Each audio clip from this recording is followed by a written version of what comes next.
उतार लिए सभी लोग, उतार लिए।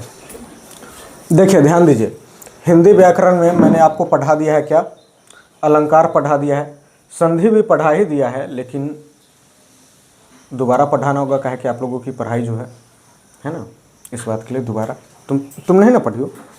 देखो ध्यान दो, संधि, संधि मतलब क्या होता है, जोर। संधि मतलब कहीं का भी जोर है।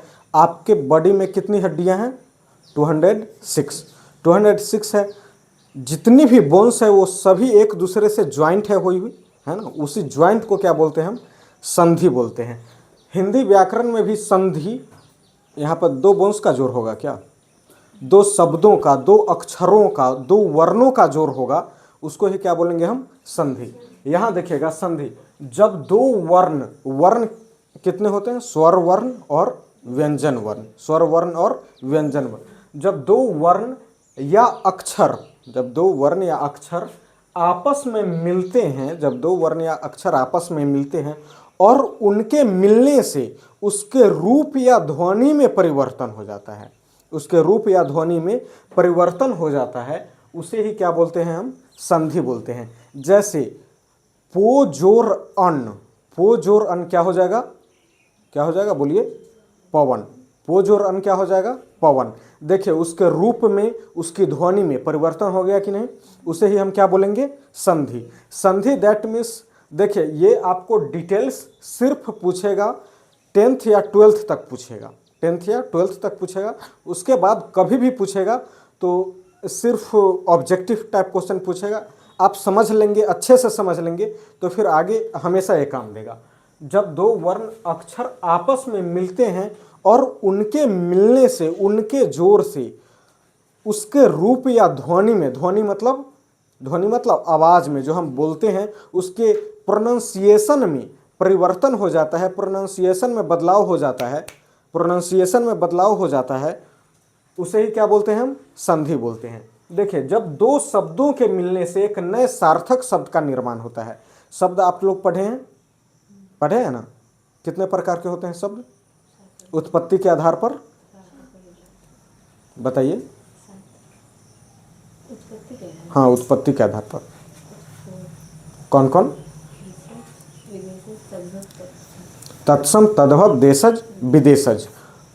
अर्थ के आधार पर दो शब्द था, सार्थक और निरर्थक।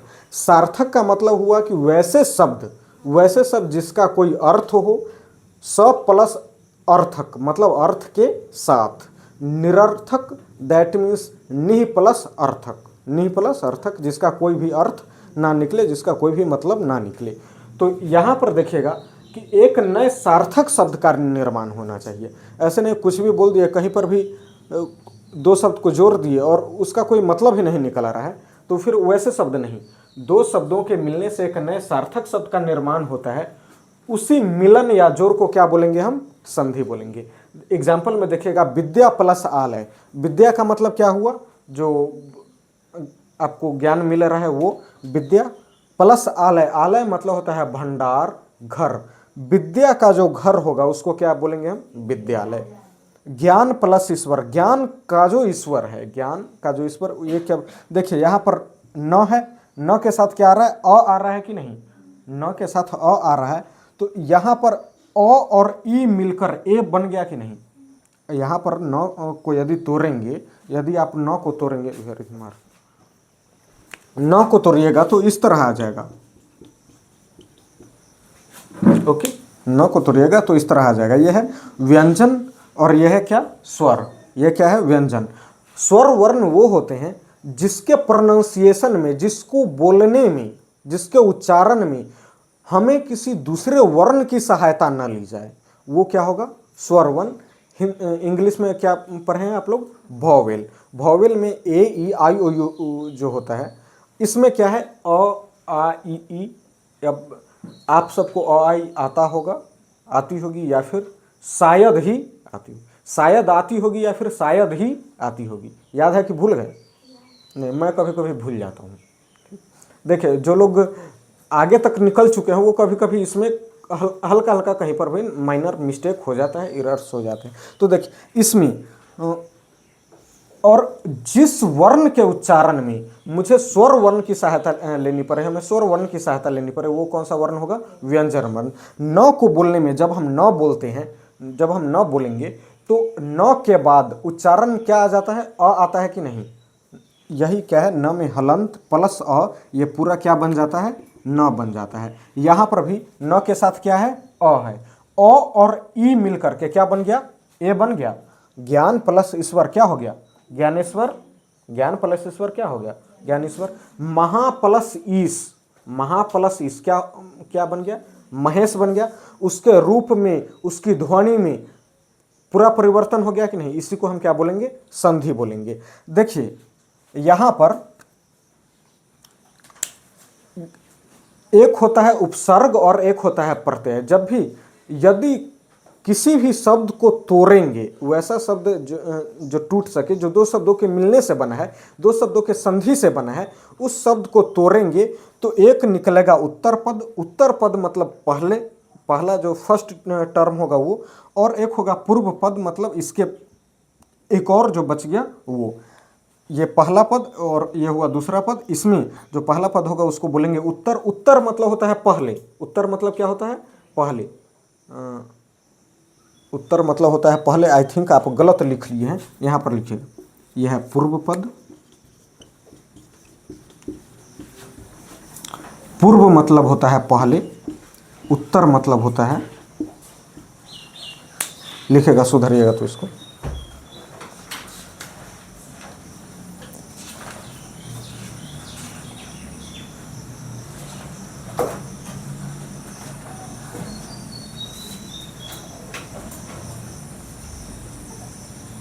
सुधार लिए। देखिए यह है पूर्व पद। पूर्व पद मतलब होता है पहला वाला पद। उत्तर पद मतलब बाद वाला पद। देखें ना रामायण, देखें उत्तर रामायण, रामायण और एक होता है उत्तर रामायण। मतलब राम जी जब वहाँ पर से वनवास से लौटे थे, वनवास से जब लौटे तो उनको राजगद्दी मिल गई। राजगद्दी मिलने के बाद जो लव कुश वाला कांड हुआ था, ये सब हुआ था, उसको उत्तर रामायण में डाला गया। पूर्व पद मतलब पहले वाला, उत्तर मतलब बाद वाला। पूर्व मतलब ये पूर्व पश्चिम उत्तर दक्षिण वाला ये नहीं, पूर्व मतलब पहले, उत्तर मतलब बाद। तो पूर्व पद को हम बोलेंगे उपसर्ग। पूर्व पद को हम क्या बोलेंगे? उपसर्ग, और इसको प्रत्यय। उपसर्ग और प्रत्यय। पूर्व पद को क्या बोलेंगे? उपसर्ग, और उत्तर पद को प्रत्यय। ये दोनों के मिलने से एक नया शब्द का निर्माण होगा, जो क्या होगा? संधि शब्द। उपसर्ग और प्रत्यय, प्रीफिक्स और सफिक्स पढ़े होंगे। प्रीफिक्स और सफिक्स पढ़े, वही उपसर्ग मतलब जो पहले लग रहा हो, और सफिक्स मतलब जो बाद में लग रहा हो। प्रीफिक्स सफिक्स पढ़े होंगे अच्छे से आप। तो ये उपसर्ग और प्रत्यय। अब यहां पर देखेंगे संधि के कितने भेद होते हैं? 3 भेद। संधि के कितने भेद? 3 भेद। स्वर संधि, व्यंजन संधि, विसर्ग संधि। स्वर संधि, व्यंजन संधि, विसर्ग संधि। स्वर वर्ण पढ़े हैं आप लोग?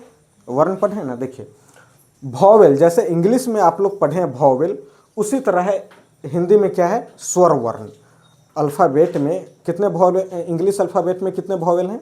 5। और कॉन्सोनेंट कितने हैं? 21। इसमें स्वर, स्वर वर्ण कितने होंगे? अ से लेकर अह तक, और एक और क्या होगा? री। अ से लेकर अह तक और एक और क्या होगा? री। ये सभी को मिलाकर कितना है? 11। व्यंजन वर्ण, ये क ख ग घ, जिसके उच्चारण में, इसके उच्चारण में किसी दूसरे वर्ण की सहायता न ली जाएगी, इसके उच्चारण में किसी दूसरे वर्ण की सहायता नहीं ली जाएगी, तो वो क्या होगा? स्वर वर्ण। और जिस वर्ण के उच्चारण में हमें स्वर वर्ण की सहायता लेनी पड़े, वो क्या होगा? व्यंजन वर्ण। इसकी संख्या कितनी है? 33। इनकी संख्या कितनी है? 33। क ख ग घ से लेकर कहाँ तक? ह तक।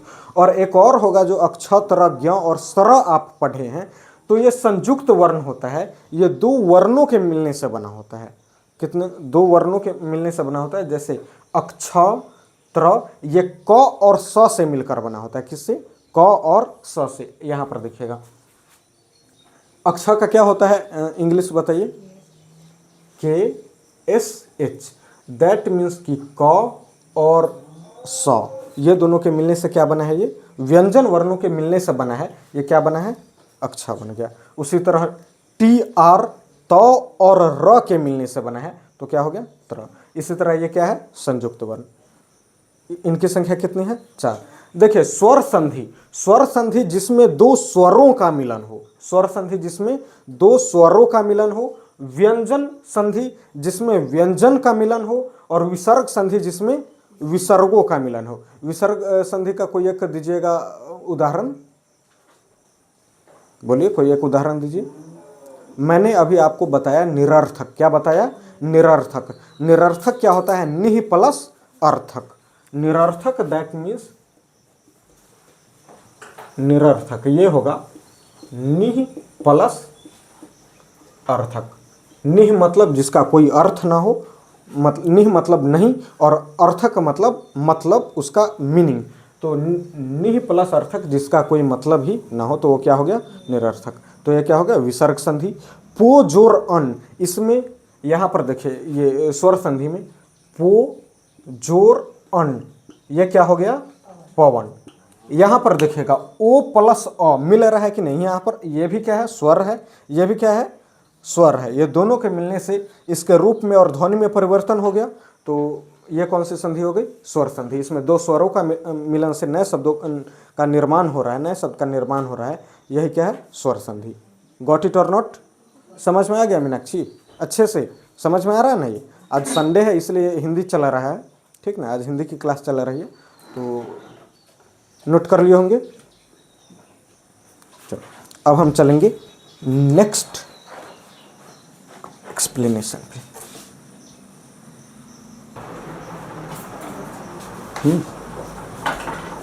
देखिए ध्यान दीजिएगा, स्वर संधि क्या है? ये स्वर संधि द ज्वाइंट ऑफ वोवेल्स। जब दो स्वरों के मिलने से, जब दो वोवेल्स के मिलन से, हिंदी अल्फाबेट के दो वोवेल्स के मिलन से, दो स्वरों के मिलने से ध्वनि या रूप में परिवर्तन होता है। ध्वनि या रूप में परिवर्तन होता है। जैसे देखिए यहाँ पर सु प्लस आगत, ये क्या है?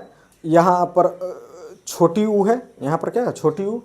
और आ, ये दोनों के मिलने से क्या बन गया? ध्वनि और रूप दोनों में परिवर्तन हो गया। यहाँ पर देखिए विद्या है, विद्या आलय, यहाँ पर दोनों आ मिल रहा है, दोनों आ मिल रहा है ना, दोनों आ मिल रहा है। इसके ध्वनि में विद्या, उसके बाद आलय बोलते, विद्या के बाद आलय बोलते, लेकिन हम ज्वाइंट करके क्या बोल दिए? विद्यालय बोल दिए। यहाँ पर बीच में जहाँ पर ज्वाइंट हुआ है वहाँ पर ध्वनि और रूप दोनों में परिवर्तन हो गया। विद्या का घर, विद्या का भंडार। सु प्लस आगत, सु मतलब हुआ अच्छे से, सु मतलब क्या हुआ? अच्छा। सुपुत्र कुपुत्र आप लोग पढ़े होंगे। सुपुत्र मतलब क्या हुआ? अच्छा बेटा, जो अच्छा पुत्र होगा वो, जो लायक होगा वो। और कुपुत्र मतलब नलायक। कुपुत्र मतलब क्या होता है? नलायक बेटा। तो सु मतलब क्या हुआ? अच्छा। आगत मतलब आना, आगत मतलब आगमन, मतलब किसी का आना। अच्छे से किसी का आगमन आप कर रहे हैं, किसी का बोल रहे हैं आप, अच्छे से आइए, उस रिस्पेक्ट दे रहे हैं, वही क्या हो गया? सु प्लस आगत स्वागत। किसी का आप स्वागत कर रहे हैं, किसी का अच्छे से आप वेलकम कर रहे हैं, वो क्या हो गया? स्वागत। ने प्लस अन, ने प्लस अन, नयन मतलब क्या हुआ? देखिए यहाँ पर ए और अ, यहाँ पर ए और अ क्या बन गया? ये य बन गया। तो क्या हो गया? नयन। नयन मतलब आंख। तो जब दो स्वरों के मिलन से, यहाँ पर स्वर है ना, आ प्लस आ, ये क्या है? स्वर है। अ प्लस आ, ये क्या है? स्वर है। एक और लिखिएगा इसमें, देव प्लस ऋषि, ये क्या हो जाएगा? देवर्षि।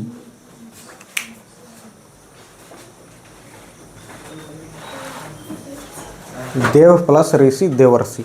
यहां पर व में क्या है? अ है, व में क्या है? अ, और यहां पर री, ये भी स्वर है, यहां पर भी स्वर, यहां पर भी स्वर। ये दोनों के मिलन से देखिए चेंज हो गया, रूप और ध्वनि दोनों में परिवर्तन हो गया, चेंजिंग हो गया। इसी को क्या बोलेंगे हम? स्वर संधि। जब दो शब्दों की संधि में, देखिए जब दो शब्दों की संधि में दो स्वरों या स्वर की मात्राओं का, यहां पर स्वरों का हो रहा है ना, स्वरों का, स्वर यहां पर स्वर की मात्राओं का हो रहा है। क्या हो रहा है? स्वरों की मात्राओं का हो रहा है। तब संधि होकर के नए शब्द का निर्माण हो रहा है, उसको क्या बोलेंगे हम? स्वर संधि। जब दो स्वरों, किसी दो शब्द में, जब दो शब्दों की संधि में दो स्वरों या फिर स्वरों की मात्राओं की संधि हो, उसे क्या बोलेंगे हम? स्वर संधि। Got it? स्वर संधि के भेद होंगे, अलग अलग भेद होंगे। दीर्घ संधि क्या होगा? दीर्घ संधि, इसमें दीर्घ वाला संधि होगा, जैसे दो, एक होता है हर्ष स्वर और एक होता है दीर्घ स्वर। हर्ष स्वर होता है ना, हर्ष स्वर मतलब अ, याद है कि नहीं, याद है, देखते हैं, हर्ष ई, हर्ष ऊ, ये सब क्या हुआ, हर्ष। अ भी क्या है, हर्ष स्वर है, और आ कौन सा स्वर हो गया, दीर्घ स्वर। तो जब दो यहाँ पर दीर्घ संधि में दो स्वर मिलेंगे और दीर्घ संधि का निर्माण करेंगे, दीर्घ स्वर बनाएंगे, उसको क्या क्या बोलेंगे हम, दीर्घ संधि। उसी तरह गुण संधि है, इसमें अ या आ के साथ ऊ या फिर री ए मिलेगा, तो फिर उसको क्या बोलेंगे, गुण संधि बोलेंगे। सभी को बारी बारी से हम एक्सप्लेन करेंगे। ये लिख लिया अच्छे से, आ गया समझ में। स्वर संधि के कितने भेद, 5 भेद। कितने भेद, 5 भेद। दीर्घ संधि, गुण संधि, वृद्धि संधि, यन संधि, अयादि संधि। अच्छा, अ आ ई पढ़ने आता है कि नहीं, बोलो तो तुम सब, आता है पढ़ने, तुम्हें आता है, पढ़ो तो बोलो। नहीं आता है पढ़ने, तुमको आता है गीतांजलि, तुम्हें आता है, पढ़ो तो। चलो ठीक है। आप लोग बोलते होंगे जैसे बच्चे लोग बोलते हैं हर्ष ई, दीर्घ ई, इस तरह से नहीं बोला जाता है। अ आ, ई ऊ, ये हुआ, अच्छे से प्रोफेशनल तरीके से पढ़ना है, ये हुआ, समझे। तो ये हो गया यन संधि, अयादि संधि। जैसे देखिए ना आप, यदि किसी का नाम सीता है, किसी का नाम सीता है, तो उसमें क्या लगेगा, दीर्घ ई दीर्घ ही लगती है कि नहीं, दीर्घ ही लगती है। तो इसको बोलने में थोड़ा सा टाइम लगता है, सीता। स्पीड में तो नहीं ना बोल देते हैं सीता, नहीं ना बोल देते हैं सीता, बोलते हैं सी पर हल्का सा टाइम लेते हैं आप, हल्का सा नैनो सेकेंड मात्रा भर भी आप उसको टाइम लेते हैं। और जब किसान बोलते हैं आप, तो देखिएगा किसान में कैसा होता है, हर्ष स्वर होता है,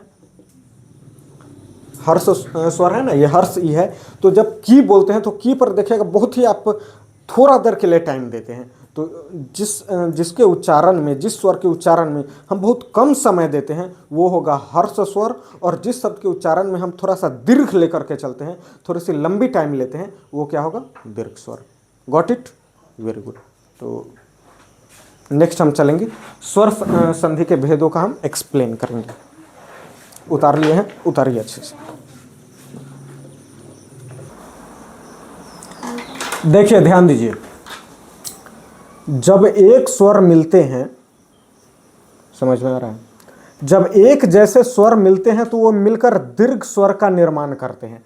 एक जैसे स्वर, एक जैसे स्वर, जैसे यहां पर अ और अ, ये हर्ष स्वर है, हर्ष, ये हर्ष स्वर है।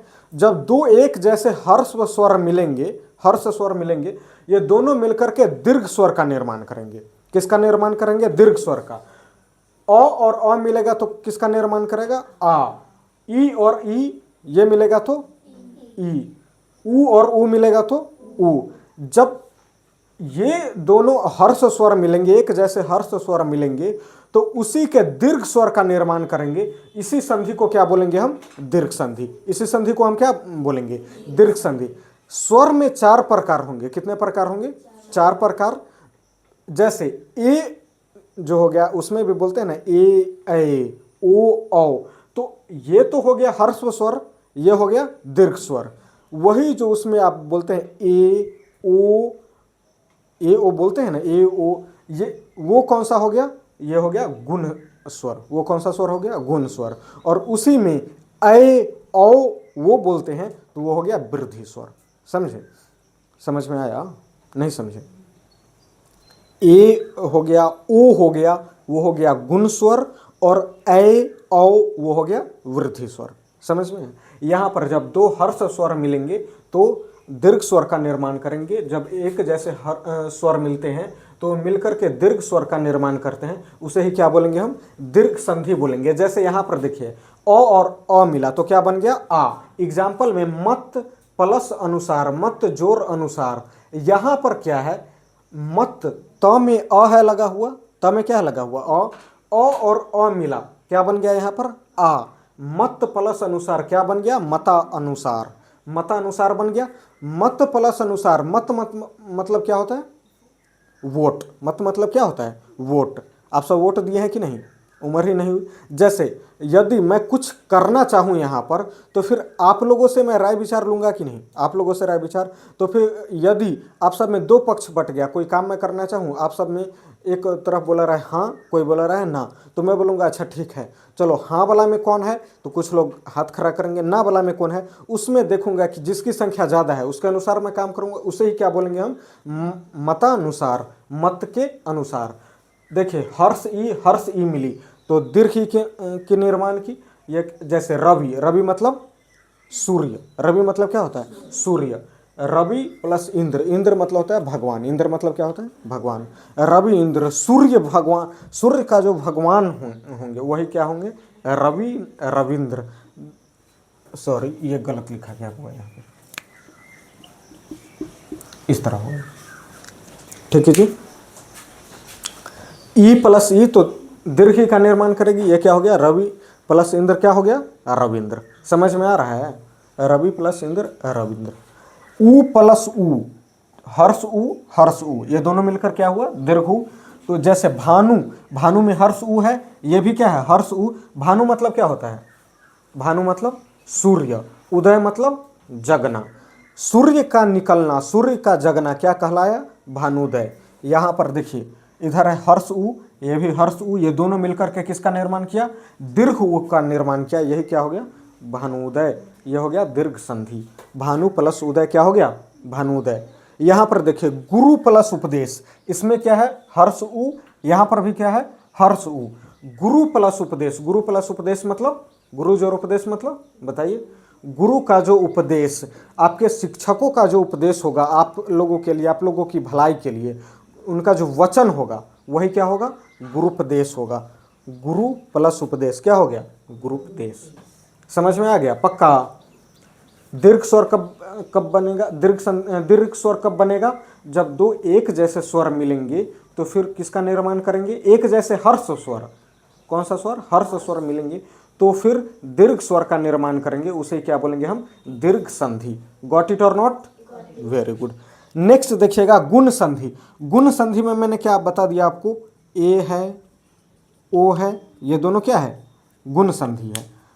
जब अ और आ के साथ, जब अ और आ के साथ ई या ई, देखिए इसमें हर्ष, यहाँ पर क्या है? हर्ष स्वर है। और आ, अ और आ के साथ, जब अ या आ के साथ ई या ई, ऊ या फिर री मिलते हैं तो गुण स्वर का निर्माण करते हैं। किसका निर्माण करते हैं? गुण स्वर का। गुण स्वर में एक और आ गया, ये री आ गया, री सही में लिखा हूं ना? देखिए तो गुण स्वर का निर्माण करते हैं, इसे क्या कहेंगे हम? गुण संधि। इसे क्या कहेंगे हम? गुण संधि। याद रहेगा? याद रहेगा ना? जैसे देखिए अ या आ, यहां पर और नहीं है, अ या आ के साथ ई या ई मिलेगा तो किसका निर्माण करेगा? ए का। अ या आ के साथ ई या दीर्घ ई मिलेगी तो किसका निर्माण करेगी? बताओ। ए का निर्माण। जैसे गण प्लस ईस, इसमें अ है कि नहीं? इसमें अ है कि नहीं? बताओ। इसमें अ है। और ईस, ई में क्या है? दीर्घ ई है, दीर्घ ई है ना? गण प्लस ईस क्या बन गया? गणेश। ए बन गया कि नहीं? देखिए अ प्लस ई, अ प्लस ई मिला तो क्या बन गया? ए बन गया। यहाँ पर ए बन गया तो गण प्लस ईस क्या हो गया? गणेश। यहाँ पर देखिए आ प्लस ई मिला है, आ प्लस ई मिला, महाजोर ईस, महा मतलब बहुत अच्छे, ईस मतलब भगवान, क्या हो गया? ये महेश। ए का निर्माण हुआ। आ रहा है ना समझ में अच्छे से? अब देखिए यहाँ पर अ या आ के साथ ऊ या ऊ, हर्ष ऊ या फिर दीर्घ ऊ, अ या आ के साथ हर्ष ऊ या फिर दीर्घ ऊ मिलेगा तो किसका निर्माण करेगा? ओ का निर्माण करेगा। जैसे पर में क्या है? लास्ट में क्या है? अ है और ऊ, हर्ष ऊ है। पर प्लस उपकार, पर जोर उपकार, मतलब दूसरों के लिए आप उपकार कर रहे हैं, उसको उर्दू में बोलते हैं एहसान करना। उपकार ऐसी चीज है जिसमें आपको ये मतलब ही ना हो कि आपको कोई फायदा होगा या नहीं। आप दूसरे की भलाई के लिए कुछ कर रहे हैं, उससे आपका कोई फायदा ना हो, उसे ही क्या बोलते हैं हम? उसे ही क्या बोलते हैं? परोपकार। उसे क्या बोलते हैं? ध्यान का है, बताओ। पर प्लस उपकार क्या हो गया? परोपकार। ओ बन गया कि नहीं? यहाँ ओ बन गया यहाँ पर अ था, यहाँ है हर्ष उ है, ये दोनों मिलकर क्या बन गया, ओ बन गया, इसे क्या बोलेंगे, परोपकार। ओके, आगे देखिए, अ या आ के साथ री मिलेगा, अ या आ के साथ क्या मिलेगा, री मिलेगा, तो वो क्या बन जाएगा, देखिए अ पूरा और र में हलंत, र में हलंत, ये जो ऊपर में ये चढ़ा दिए हैं इसको, ये चढ़ा दिए, यही क्या है, अ इसमें समा गया और र यहाँ पर आ गया, तो महा आ के साथ क्या मिला है, री मिला है, ये क्या बन गया, और बन गया महर्षि। महा जो ऋषि, मतलब कोई बड़े ऋषि होंगे उसको हम क्या कहें, महर्षि। देव प्लस ऋषि क्या हो गया, अ प्लस री मिला, क्या बन गया, और बन गया देवर्षि। समझ में आया। कभी भी यदि आ जाएगा आपके एग्जाम में, देखिए बिहार बोर्ड में सीधे 50% पूछता है आपसे ऑब्जेक्टिव, 50% में 50% से ज़्यादा, मतलब आधा जो आपको ऑब्जेक्टिव पूछेगा उसमें आधा से अधिक पूछता है आपको यही हिंदी ग्रामर, हिंदी व्याकरण पूछेगा। हिंदी व्याकरण में यही सब पूछेगा आपको, तो अच्छे से आप याद किए हुए रहेंगे तो फिर आप आसानी से जाकर के क्वेश्चन देखिएगा, तो फिर आपकी आंखें खुल जाएगी, आपको मज़ा आ जाएगा। और जब आप नहीं रहेंगे पढ़े हुए तो फिर उस समय दिन में तरेगन आप देखते रहिएगा कि दीवार पर कहाँ पर है, मकड़ी के जाले कितने हैं ये बस नजर आते रहेंगे आपको। गॉट इट और नॉट। तो ये हो गया आपको गुण संधि। अब हम लिखेंगे इसके बाद वृद्धि संधि। हेडिंग दीजिएगा वृद्धि संधि।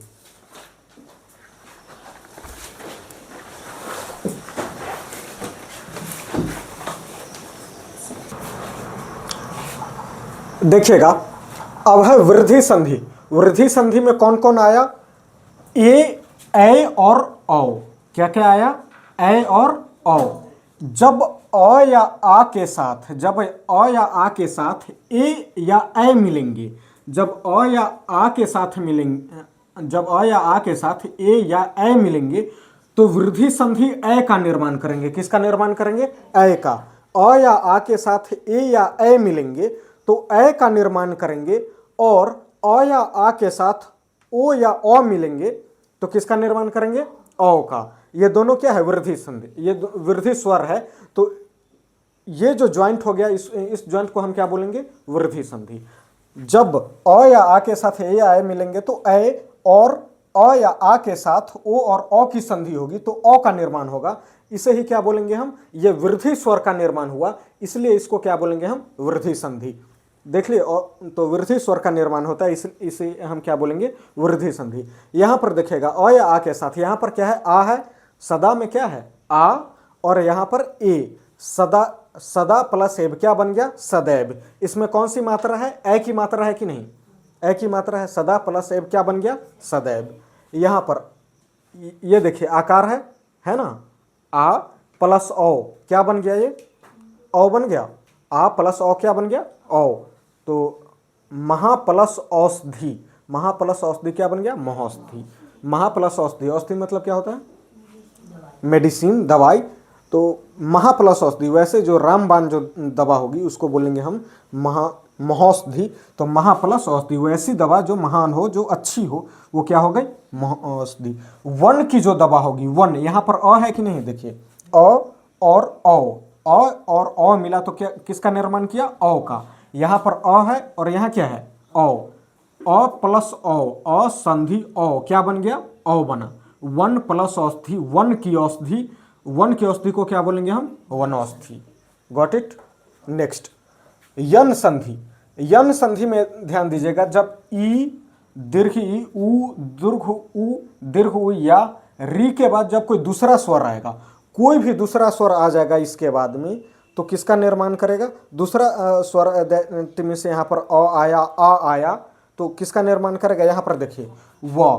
ध्यान से देखिएगा इसको, तो ये बदल जाते हैं। बदल कैसे जाते हैं, जैसे देखिएगा यहाँ पर हर्ष उ है ना, हर्ष उ, और बाद में क्या आ गया, आ गया। क्या आ गया, आ गया ना। यहां पर स्वर में ज्यादातर यही होगा, अ या आ होगा, स्वर में क्या होगा, अ या आ होगा। तो यहां पर व, यहां पर तो आपको क्या दिखाई दे रहा है, व दिखाई दे रहा है, व दिखाई दे रहा है ना।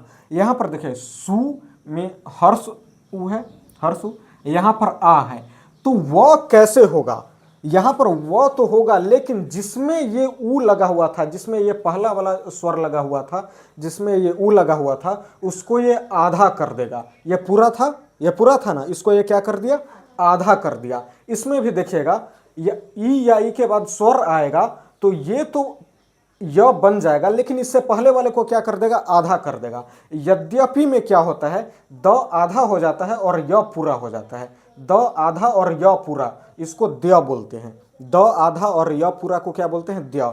तो यदि प्लस अपि, ये क्या बन गया, यद्यपि। य तो आया, य खुद में पूरा आ गया, लेकिन जिसमें ये वाली मात्रा थी लगी हुई, इसको क्या कर दिया, आधा कर दिया। उसको आधा करके खुद य पूरा बन गया, तो इसे ही क्या बोलेंगे हम, यन संधि। गॉट इट और नॉट, समझ में आया। यहां पर अच्छे से समझिएगा बुआ, जिसमें ये होगा लगा हुआ, जिसमें पहला वाला ऊ या ऊ होगा लगा हुआ, उसको क्या कर देगा, ये आधा कर देगा और खुद वो पूरा बन करके आ जाएगा। इसमें भी ये आधा कर देगा, यहां पर देखिए आधा कर दिया, आधा कर दिया ना, और सु प्लस आगत, ये क्या बन गया, स्वागत। यहां पर यदि प्लस अपि क्या बन गया, यद्यपि। इति जोर आदि, इति यहां पर तो देखिए हर्ष इकार है, हर्ष इकार है ना, बाद में क्या है, अ आ गया, अ आ गया तो क्या, त को आधा कर दिया कि नहीं, त को आधा कर दिया, यह पूरा हो गया, यह पूरा हो गया, यह क्या बन गया, इत्यादि। गॉट इट और नॉट, समझ में आ रहा है ना अच्छे से। हिंदी देखिए, हल्की सी आपको हिंदी व्याकरण जो है हल्की सी हार्ड लगेगी, लेकिन बहुत ही ज़्यादा समझ में आने लगेगा, बहुत ही ज़्यादा इंटरेस्टिंग है, बहुत ज़्यादा मज़े से पढ़ने वाला है। हिंदी में सिर्फ रस है। हिंदी या फिर इंग्लिश लैंग्वेज हुआ, पूरी तरह लिटरेचर पर बेस्ड है। लिटरेचर ऐसा है जो इंसान मतलब पढ़ने के बाद खुश हो जाए, एकदम मदमस्त हो जाए, समझ में। इस तरह से है व्याकरण आपको। अब आप लोग बोझ बन के पढ़ेंगे तो ये भी आप बोझ इसको समझेंगे तो ये भी आपको बोझ की तरह ही ट्रीट करेगा। समझ में आ रहा है ना, आपको समझ में आ रहा है अच्छे से। शुरू से इंग्लिश पढ़े हैं, हो सकता है कि हिंदी में थोड़ी सी प्रॉब्लम होगी आपको, लेकिन मुझे नहीं लगता है कि प्रॉब्लम होगी भी। प्रॉब्लम है क्या, नहीं ना, प्रॉब्लम नहीं होनी चाहिए। क्या है कि कभी तो मार्क्स उठाना है ना, आगे चल के कभी तो मार्क्स उठाना है, इसलिए प्रॉब्लम नहीं होनी चाहिए। अब देखिए री के साथ स्वर आएगा, जैसे इसमें क्या है, री की मात्रा है, री की मात्रा है ना, इसके साथ आ गया तो इसको आधा कर दिया, तो को क्या कर दिया, आधा कर दिया, और र पूरा आ गया। तो ये तो प्लस ये पूरा र क्या होता है, तरह होता है। तो देखिए मातृ प्लस आदेश, माता का आदेश क्या बन गया, ये मात्रा देश। गॉट इट और नॉट, समझ में आया। यही क्या है, यन संधि। जब हर्ष ई, दीर्घ ई, हर्ष उ, दीर्घ उ या री के साथ बाद कोई दूसरा स्वर आएगा, दूसरा स्वर में या ओ के बाद कोई दूसरा स्वर आएगा, तो ये फिर से बदल जाएंगे, लेकिन ये किसी को आधा नहीं करेगा। उसमें क्या था, यन संधि में पहले वाले को आधा कर दिया था कि नहीं, इसमें आधा नहीं करेगा। ए या ओ के बाद कोई दूसरा स्वर आता है तो ये बदल जाते हैं, इसे क्या कहेंगे, अयादि संधि।